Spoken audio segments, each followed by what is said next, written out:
90% accuracy అంటే 10 క్వశ్చన్లు attempt చేస్తే 9 గనక రైట్ అవుతే మనము we are almost very closer to getting in to CBT2 and the next step is you getting a government job. 17 సంవత్సరాలు కష్టపడి డిగ్రీ సర్టిఫికేట్ తెచ్చుకున్నారు, 4 నెలలు కష్టపడి 40 సంవత్సరాలకు ఒక సోషల్ స్టేటస్ ఉన్న సెంట్రల్ గవర్నమెంట్ ఉద్యోగం తెచ్చుకోవచ్చు.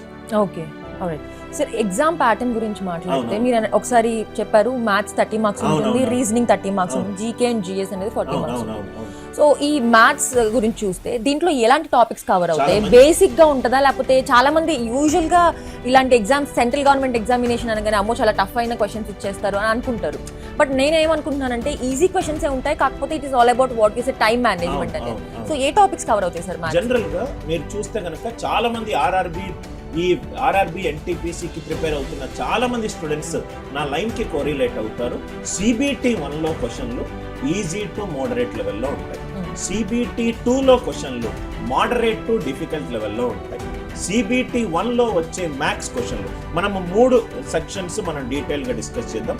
మ్యాథ్స్ క్వశ్చన్లు రైల్వే ఎగ్జామినేషన్ లో ఒక 10 ఏళ్ల కిందట తీసుకుంటే RS Agarwal formula based questions ఎక్కువగా వచ్చేటి, కానీ over a period of last 10 years లో knowledge based questions, understanding based questions, application based questions, logic based questions ఎక్కువైపోయాయి.